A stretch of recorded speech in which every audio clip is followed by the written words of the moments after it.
Our final guest is Candice Rashada, Interim Director of Workforce Development at Durham Technical Community College. So nice of you to join us. Welcome. Thank you. Good to be here. Tell me about Durham Tech.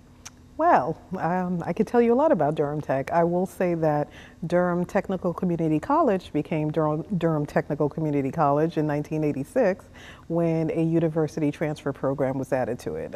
Heretofore, it was the Durham Technical Institute, but had been offering programs for at least 40 years before. Last year, we celebrated our 55th anniversary and still celebrating and offering over 100 curriculum, certificate, and diploma degree programs with Durham Tech.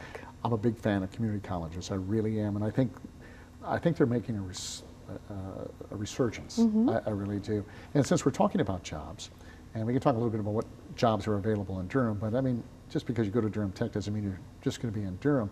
What do community colleges offer folks who may be just starting out, coming out of high school, or those who are changing careers now later in life? Sure. And let me just also say that we serve Orange County as well. We have a beautiful campus in Hillsborough, North Carolina, and so we serve both Durham and Orange counties, and all the 3 public school systems that make that up. And so in terms of our young people, we want Durham Tech to be their first choice because obviously of the great cost savings that they can enjoy. And then for our folks who are rebranding themselves, having been in the work world for a while, and even though there is, our unemployment rate is relatively low, there are folks who are finding themselves having to rebrand and recreate themselves and discover a new career, either one that they didn't know existed for them or something that they always wanted to be when they grew up. And so we offer that at the community college. And I like to say the advantage to a community college is that there is a bit of flexibility to create state-of-the-art programs as things become current in the world of work.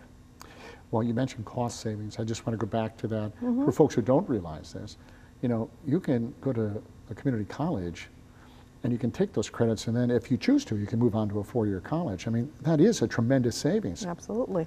For the community college itself, the trades, for some reason as a society, we decided everybody has to go to college, and I've never believed that.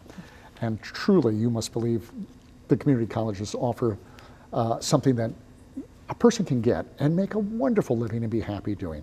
Can we talk about some of those trades that you can get at Durham Technical College? Absolutely. So let me focus on the one that I'm really excited about. Yeah. We've recently hired a new industrial trades director, and Durham Technical Community College is working in partnership with Habitat for Humanity, and we're building a tiny house. You're building a tiny house? A tiny house. So tiny houses are all the rage, and we are at the cutting edge.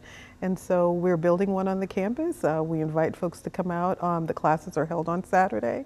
And every once in a while we'll ask for volunteers to come and drive a nail or help put up a wall and just come and see it. And in addition to that, as you mentioned, with the trades, they are making a resurgence because what is happening is that a lot of our industrial trades folks are retiring and moving out of the world of work. And so we need an influx, particularly in Durham where there's construction going on everywhere.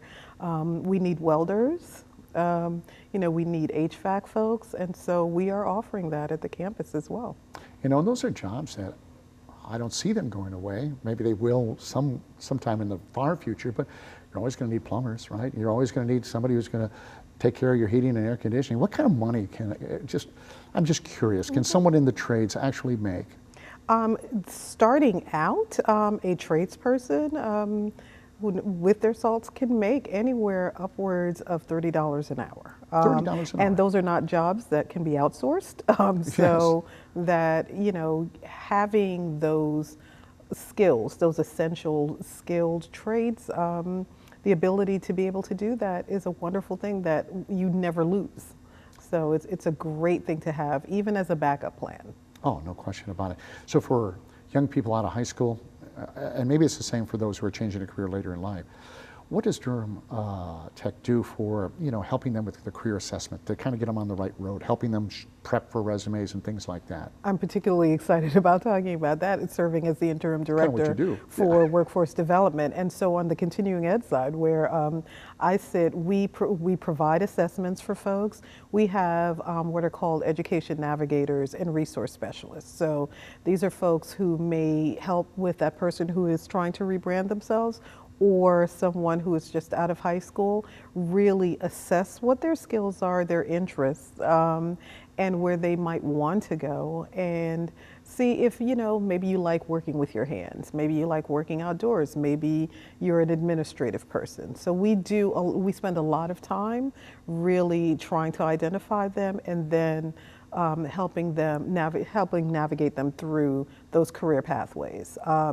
And we use the term career pathway to mean that someone can get on the educational highway at any point in time, whether, again, they're coming back into the work world or they're graduating from high school. Oh, and that's so exciting. we have a program for that. That is terrific. It's so nice to meet you. We could do a whole show on that. But unfortunately, we're out of time. Thank you for coming in this morning. I appreciate it. you. In fact, well, just quickly, how can folks learn more about Durham Tech? So our website, obviously, is www.durhamtech.edu. Terrific. Thank you, Candace. Thank you. Appreciate it. Thank you for watching Community Matters. We hope you've learned more about preparing to get a job or change careers. To view our previous episodes, visit our website at raleighcw.com or myrdctv.com. I'm Bill LeMay. Thank you for watching Community Matters, and we'll see you next week.